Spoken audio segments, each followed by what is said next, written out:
သက်ကြီးများအားလုံးပဲမင်္ဂလာပါရှင်။ကျမတို့ရဲ့ဒါအနောက်ရ channel မှာပရိသတ်ကြီးကိုပြန်လည်ပြီးတော့မှကြိုဆိုလိုက်ပါတယ်ရှင်။ကျမဒီနေ့တင်ဆက်ပေးမယ့်အကြောင်းလေးကတော့ကျမတို့ရဲ့ကဘာမြေကြီးရဲ့အောက်ဆုံးတက်လွှာမှာရှိနေတဲ့အလုံးမထူးဆန်းပြီးတော့နားလည်ရခက်တဲ့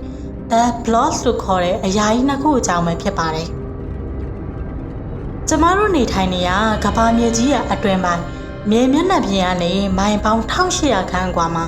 သိပ္ပံပညာရှင်တွေကိုအကြီးအကျယ်မှာခေါင်းစားစေတဲ့အရာမအရာဝတ္ထုကြီးနှစ်ခုရှိနေပါတယ်။ဒါတွေကိုသိပ္ပံနည်းကြအားဖြင့်တော့ Lab Lucia Blostry Robin လို့ခေါ်တယ်။ဒါမှမဟုတ်အတူကောင်းအနေနဲ့လည်း AASBS လို့ခေါ်ပါတယ်။ဒီအရာကြီးတွေကတိုက်ကြီးတွေထက်တောင်ပိုပြီးတော့ကြီးမားပြီးကမ္ဘာအသားလွှာရဲ့အောက်ခြေကမ္ဘာအနှစ်သားနဲ့တောင်ထိစပ်တဲ့နေရာမှာရှိနေရပါ။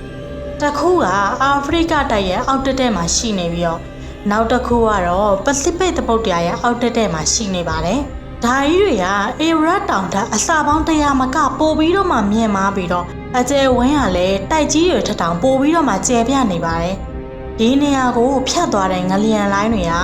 အုံမှန်ထက်ကိုနှဲကွေးသွားတတ်တာကြောင့်ပဲဒါတွေကဘေးပဝန်းကျင်ထက်ပိုပြီးတော့မှပူပြင်းပြီးတိတ်သေးစားတွေကွဲပြားတယ်လို့ယူဆရပါတယ်။ဒီအရာကြီးတွေကိုဘယ်ချိန်တော့ရှာဖွေတွေ့ရှိခဲ့ရလဲ။ဒီအရာကြီးတွေကို1980ပြည့်နှစ်ဝန်းကျင်မှာငလျင်ဗေဒပညာရှင်တွေကငလျင်လိုင်းတွေကိုအသုံးချပြီးတော့ကမ္ဘာအတွင်းမှာပုံဖော်ရင်းနဲ့စတင်တွေ့ရှိခဲ့တာပါ။ဆေးပညာမှာအစတြေးလျတလိုမျိုးပဲငလျင်လိုင်းတွေရဲ့အမြန်နှုန်းတိုင်းတာယာကနေ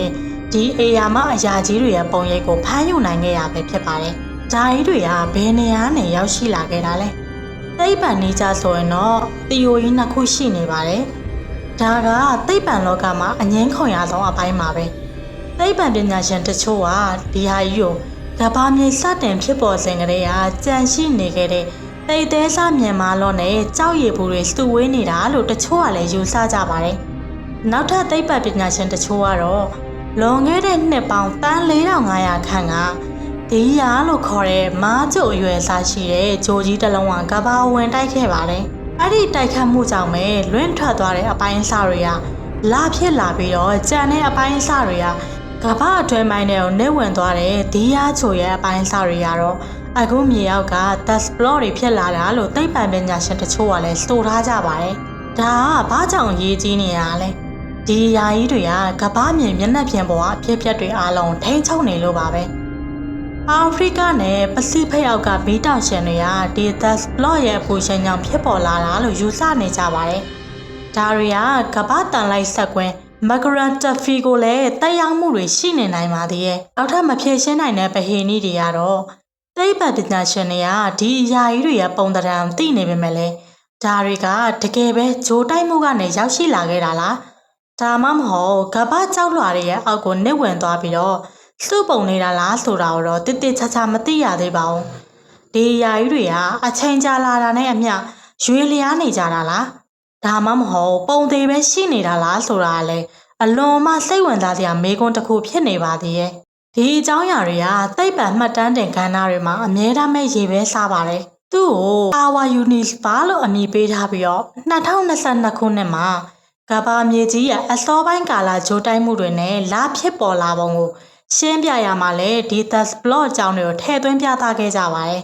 ။သိပ္ပံပညာရှင်တွေရဲ့တွက်ချက်မှုတွေပေါ်အခြေခံတာအကြောင်းပဲဒီဟာအလွန်မှနှီးစပ်မှုရှိတဲ့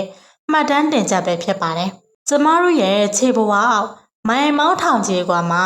တခြားချိုတစ်ခုရဲ့အပိုင်းအစတွေရှိနေနိုင်တယ်ဆိုတာလည်းအလွန်မှရင်ခုန်တရားကောင်းလွန်းလာတဲ့အချက်ပါပဲ။ဒါကကျမတို့ရဲ့ကဘာမြေကြီးရဲ့တမိုင်းကြောင်းပြန်လည်ရေးဆွဲပေးနိုင်မယ်မြေအောက်ကလှုပ်ဝက်ချက်ကြီးပဲဖြစ်ပါတော့တယ်။ဟုတ်ကဲ့ပါရှင်။ဒီနေ့လိုမျိုးထူးဆန်းတဲ့အကြောင်းအရာလေးတွေကိုနောက်နေ့မှာလည်းထပ်မံပြီးတော့ရှာဖွေတင်ဆက်ပေးသွားမှာမို့လို့ကျမတို့ရဲ့ channel လေးကို like and subscribe လုပ်ပြီးတော့အားပေးတော့ကြဖို့လည်းတောင်းဆိုချင်ပါတယ်ရှင်။အားပေးနားဆင်ကြတဲ့ပရိသတ်တယောက်ချင်းတွေတောင်လည်းအထူးပဲကျေးဇူးတင်ရှိပါတယ်ရှင်။